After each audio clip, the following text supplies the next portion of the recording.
Bom dia, primeiro ano. Vamos continuar a nossa matéria, tá falando sobre agentes do relevo. Na aula passada a gente falou dos agentes endógenos, né, que são agentes externos, agentes internos do relevo. E nessa aula de hoje a gente vai falar sobre os agentes exógenos, que são agentes externos que modificam o relevo, tá, gente?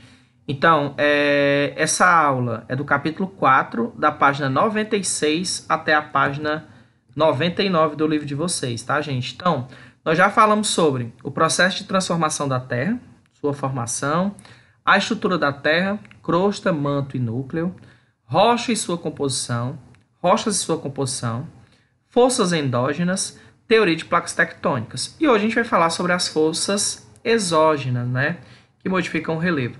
Mas só para a gente lembrar, tá, gente? A gente falou na aula passada isso aqui, tá? Ó, relevo terrestre.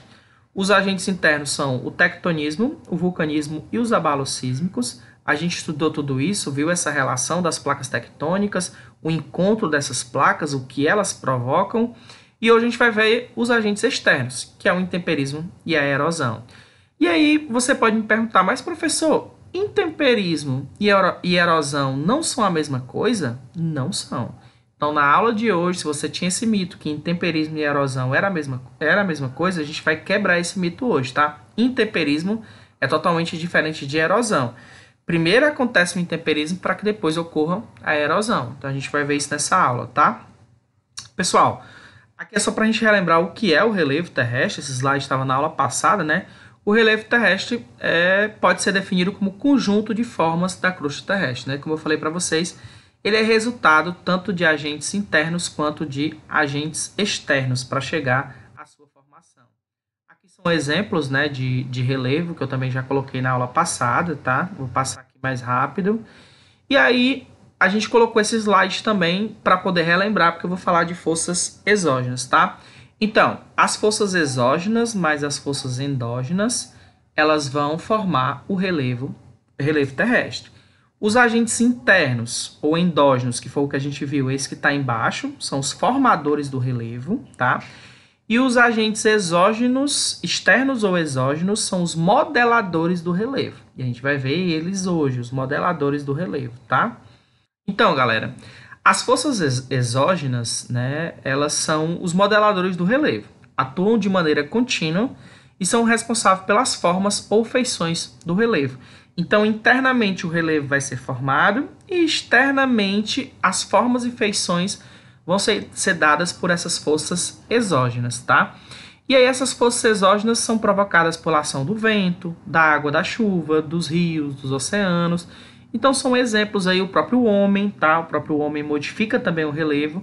E os principais agentes exógenos ou externos, gente, são intemperismo, erosão e sedimentação. E a gente vai ver, né, tudo isso hoje. A ação dos agentes exógenos, pessoal, na superfície terrestre, se manifesta por meio dos processos de intemperismo, que ele ocorre em 3 fases. Vamos entender como é que ocorre aí essas fases do agente externo. São 3 fases. Primeiro, eu tenho uma desagregação ou decomposição da rocha, que isso é o intemperismo, tá? Veja que o intemperismo é diferente da erosão, porque a erosão é o transporte, é a segunda fase. E a terceira fase é a deposição ou a sedimentação, que ocorre geralmente em bacias sedimentares, que é aquele terreno que está mais abaixo. Então, mais uma vez, eu tenho a fase 1, que é a desagregação ou a decomposição da rocha, né, através de um intemperismo. A gente vai ver que existem 3 tipos de intemperismo, tá? A segunda fase é o transporte, que é a erosão, e a terceira fase é a deposição ou a sedimentação. Então, vamos lá. O intemperismo, pessoal, o que vai ser? É um conjunto de processos que provocam a alteração e a decomposição das rochas, tá? E esse processo, gente, do intemperismo, ele pode ser físico, químico ou biológico, tá? E aí, gente, o que seria esse intemperismo? Professor, me explica melhor o que é esse intemperismo. Gente, é a desagregação da rocha. Eu tenho a rocha inteira e essa rocha começa a se separar em partes. Ela começa a perder uma parte dela. Seja pela ação da água, seja pela ação do vento, ela começa a perder sua parte. Ela começa a se desunir. Ela começa a se fragmentar. Isso eu chamo de desagregação da rocha. Ou ela pode também se decompor. Isso é intemperismo, que é a primeira fase. Lembre-se que é a primeira fase. Gente, e aí eu tenho 3 tipos de intemperismo: físico, químico e biológico. Vamos olhar primeiro o físico, tá? O físico, pessoal, a rocha ela pode se desagregar ou se decompor, pode ser por impacto. E aí tem aquela frasezinha, né? Água mole em pedra dura, tanto bate até que fura. Pessoal, se eu tiver uma rocha aqui e eu tiver uma gota d'água caindo nessa rocha, pode ser que daqui a um ano não aconteça nada com ela, mas pode ser que daqui a 20, 50 anos eu tenha um buraco nessa rocha. Porque é um impacto. Aquela água que está batendo na rocha está causando um impacto naquela rocha. E aquela rocha pode furar em algum momento. Ela pode começar a se desagregar. Professor, é só assim? Não, tem outros exemplos. Vamos pensar aqui na água do mar. Vem aqui a onda do mar e bate numa rocha. Então a onda do mar vem e bate numa rocha. Olha o impacto que ela está causando, gente. Daqui a alguns anos, ela vai causar também essa desagregação das rochas, tá? Mas a principal forma de intemperismo físico, gente, é pela variação de temperatura. Eu tenho a dilatação e a contração dos materiais constituintes de uma rocha. Por exemplo, deixa eu explicar melhor. Durante o período, tá, de estar quente, o dia está muito quente, a rocha vai fazer o quê? Dilatar. O que é dilatar, professor? Aumentar de tamanho. Quando fica frio, né, à noite geralmente vai ficar frio, ela vai fazer o quê? Ela vai contrair. Gente, imagina uma rocha. Dilata, contrai. Dilata, contrai. É claro que essa rocha, com muito tempo, ela vai começar a se fragmentar. Ela vai começar a se quebrar. Então isso acontece bastante. Essa rocha ela aumenta de tamanho, ou seja, dilata no calor. E quando está frio ela faz o quê? Ela diminui de tamanho. Geralmente aí pela sucessão dos dias e das noites. Nessa imagem você vê uma rocha que está sofrendo essa variação de temperatura, esse intemperismo físico. As rochas estão rachadas, né? Isso é intemperismo, tá? O outro tipo de intemperismo, gente, importante, é o químico, tá? O químico é nessa primeira imagem, tá? Aqui do seu lado esquerdo. Ele ocorre pela dissolução das rochas, pela ação das águas. Geralmente a água ela vai adentrar na rocha e ela vai percolar dentro da rocha, ou seja, ela vai caminhar dentro da rocha. E ela pode causar isso, ó. Você vê essa imagem, essa rocha está toda furada. Por quê? Porque a ação da água ela vai causar a dissolução da rocha. Gente, a chuva ácida também pode causar isso. A chuva ácida em contato com a rocha, ela pode causar também uma dissolução da rocha, tá? Isso é um intemperismo que eu chamo de químico, tá? Então, em contato com a rocha, a água dissolve os minerais nela presentes, provocando a decomposição química dos elementos que a formam. Esse é o segundo tipo de intemperismo. O terceiro tipo é o intemperismo que eu chamo de biológico, causado pela ação dos seres vivos. Se você observar nessa imagem, a gente tem uma árvore que ela está dentro da rocha.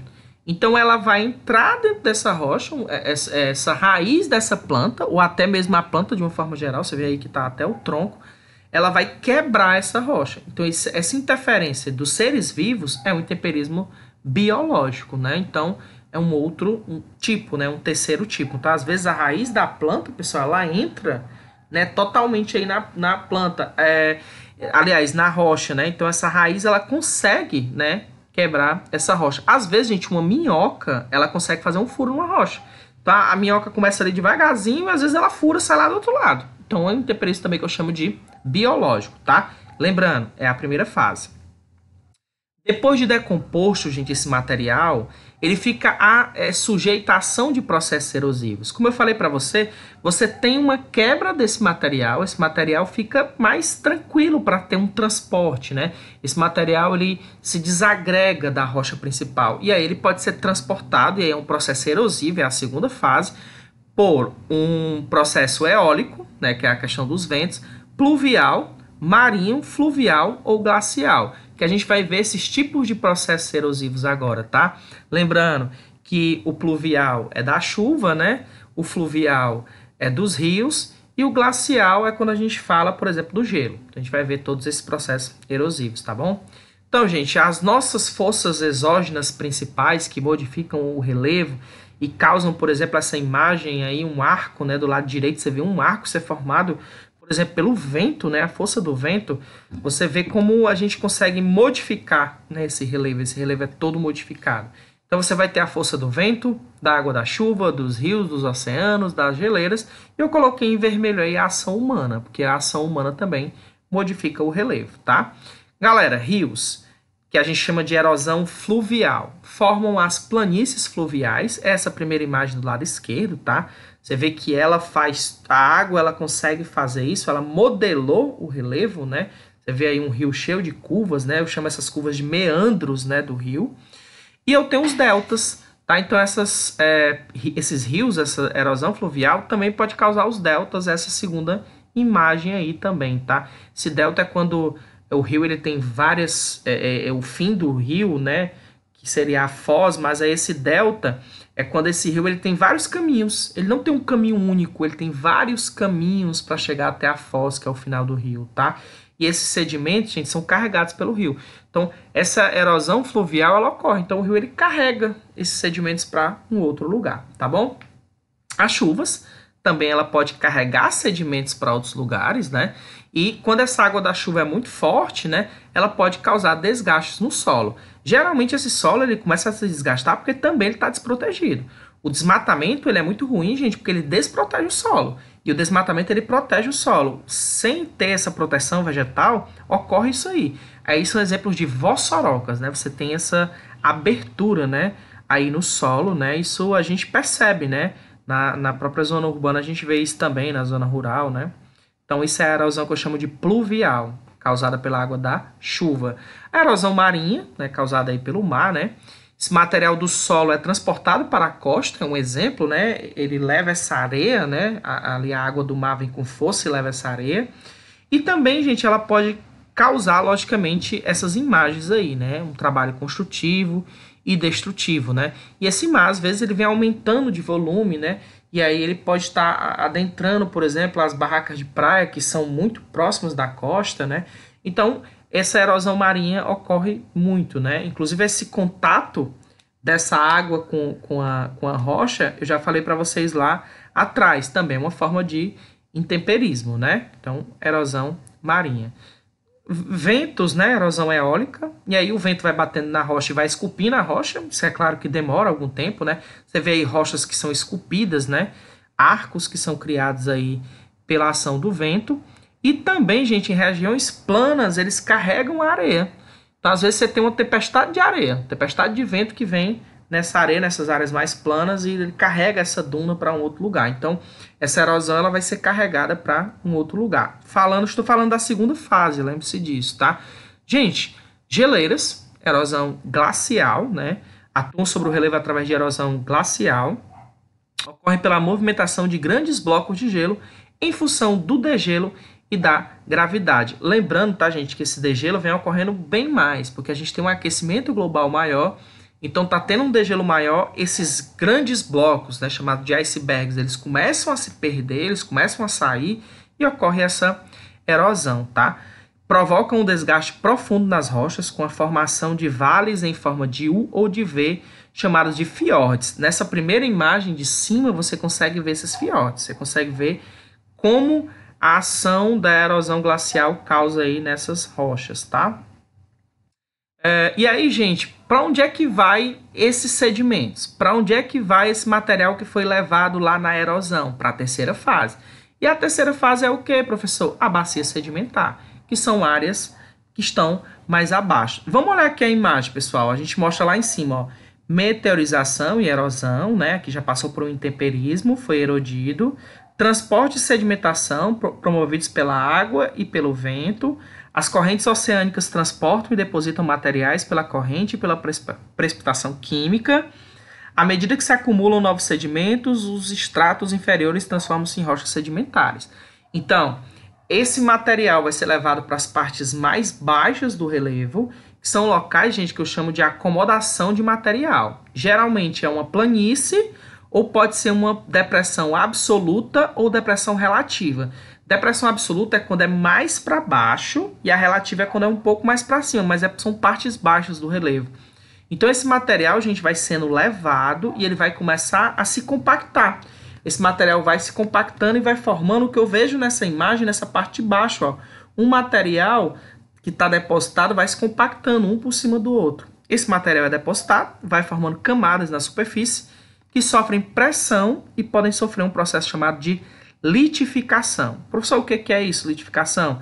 É quando formam, gente, as rochas sedimentares, que a gente já viu em outra aula, né? Então, as rochas sedimentares são formadas por sedimentos. Exemplos, arenito. Exemplo, professor, carvão mineral. Exemplo, calcário. Carvão mineral bastante utilizado, calcário, arenito, muito utilizado. A gente falou dessas funções. Petróleo também é formado em bacia sedimentar. Olha aí o que eu estou falando, o combustível que move o mundo. Então, essas bacias sedimentares são bastante importantes. Então, são 3 fases aí que a gente segue, né? Então, tá aí outro exemplo, tá, gente? A rocha sofre o intemperismo, aí tem a erosão, né? Vem aqui para a questão do transporte.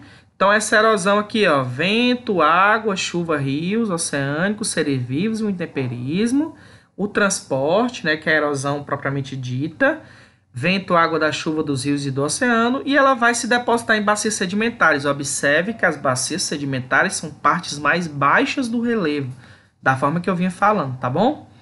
Galera, outra ação que ocorre em relação ao relevo é a ação antrópica. Professor, o que é a ação antrópica? A ação do homem. O homem, ele interfere, gente, diretamente no relevo, tá? E essas transformações, elas são intensas. Então, geralmente, o homem vai usar o espaço geográfico para a produção agrícola, vai usar a área urbana para fazer as suas construções. Então, você vai encontrar, né, diversos tipos de modificações que o homem faz. Por exemplo, pessoal, no desenvolvimento de atividades agrárias, eu tenho aí, por exemplo, desmatamento. Né? Eu posso ter um desmatamento e esse desmatamento vai gerar uma degradação do solo. Eu geralmente vou usar técnicas inadequadas de cultivo e o solo pode chegar a essa, né, possibilidade aí, que a gente chama isso de ravinas e vossorocas. Né? É quando, por exemplo, o solo foi maltratado, o homem não cuidou desse solo. É quando vocês chegarem, por exemplo, no 2º ano, a gente vai ver agricultura, a gente vai ver a parte agrária. E a gente vai ver esses tipos, né? Como é que o homem utiliza mal essa terra.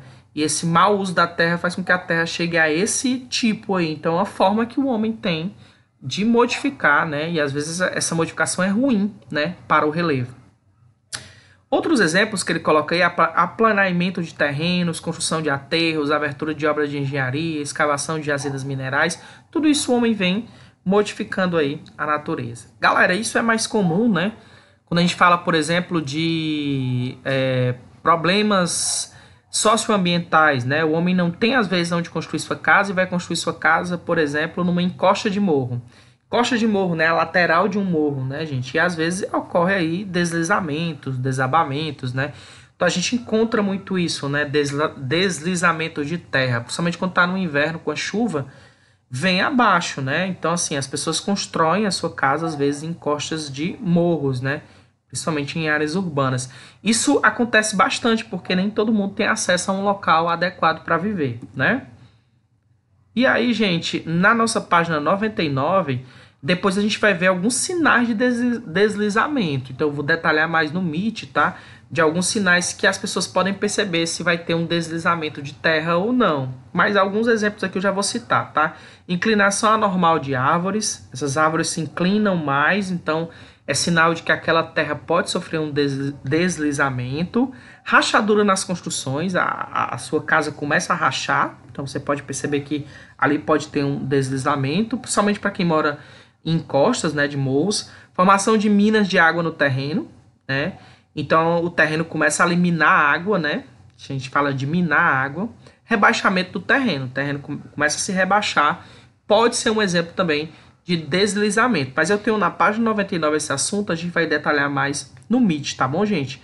Então era isso, tá, gente? Estude, leia essas páginas, porque não é só ter essa aula aqui, ler as páginas, porque ela não substitui a leitura do seu livro didático. A aula vai estar gravada no YouTube e você pode assistir quantas vezes você quiser. Obrigado, tá, gente? Saudades e fiquem em casa, se cuidem, tá? Muito obrigado aqui pela atenção na aula, tá?